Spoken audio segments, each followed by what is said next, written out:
காலத்தில் 100 இளைஞர்களுக்கா பஞ்சம்? அது மாற வேண்டும், இது மாற வேண்டும் என்று வாட்ஸ்அப்பில் ஸ்டேட்டஸ் போடுவதை விட்டுவிட்டு மாற வேண்டும் என்றால் இளைஞர்களாகிய நாம் தான் இறங்கி மாற வேண்டும் என்பதை உணருங்கள்.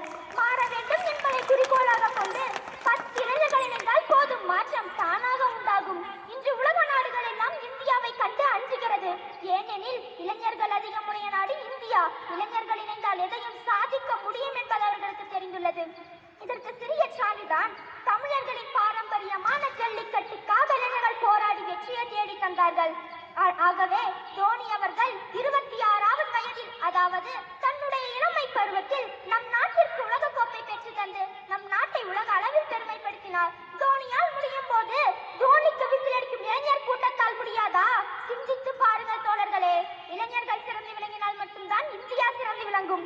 இளைஞர்கள் சிறந்து விளங்குவது என்பது அவர்களது பெற்றோர், ஆசிரியர் மற்றும் வளர்த்துக் கொள்ளும் நட்பை பொறுத்தது.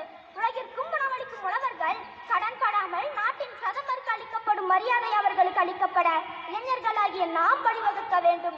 இன்றைய இளைஞன் நாளைய தலைவன் என்பதை மறந்து விடாதீர்கள். இந்தியா கூடிய விரைவில் வல்லரசு நாடாக வளர்ச்சி அடைய வேண்டுமெனில் இந்தியா பிற நாடுகளில் இருந்து அதிக பொருட்களை இறக்குமதி செய்வதை விட்டுவிட்டு ஏற்றுமதி செய்திட வேண்டும். அனைத்து துறைகளிலும் உற்பத்தி பெருகினால் மட்டுமே நம்மால் தன்னிறைவு அடைய முடியும். தன்னிறைவு அடைந்தால் மட்டுமே நம்மால் ஏற்றுமதி செய்திட முடியும். ஏற்றுமதி அதிகரித்தால் பொருளாதாரம் உயரும். பொருளாதாரம் உயர்ந்தால் கூடிய விரைவில் நம் நாடு வல்லரசு நாடாக வளர்ச்சி அடையும் என்பதை தெரிந்து கொள்ளுங்கள். நம் நாட்டில் படித்துவிட்டு பிற நாட்டில் பணி செய்வதை விட்டுவிட்டு நம் நாட்டிலேயே வேலை செய்து நம் நாட்டின் பொருளாதாரத்தை உயர்த்துங்கள். எனவே முன்னோர்களின் அறிவுரையையும் அனுபவங்களையும் கொண்டு சுறுசுறுப்பாக செயல்பட்டு கூடிய விரைவில் நம் நாடு வல்லரசு நாடாக வளர்ச்சி அடைய வேண்டுமெனில் அனைவரும் உறுதிமொழி எடுத்துக் கொள்வோம். ஒன்றை மட்டும் தெரிந்து கொள்ளுங்கள் இளைஞர்களே, இந்த உலகம் அதிகாரத்தில் உள்ளவர்களின் வார்த்தைகளுக்கு மட்டும்தான் மதிப்பு அளிக்கும். எனவே அந்த அதிகாரத்தை அடைய முயற்சி செய்யுங்கள்.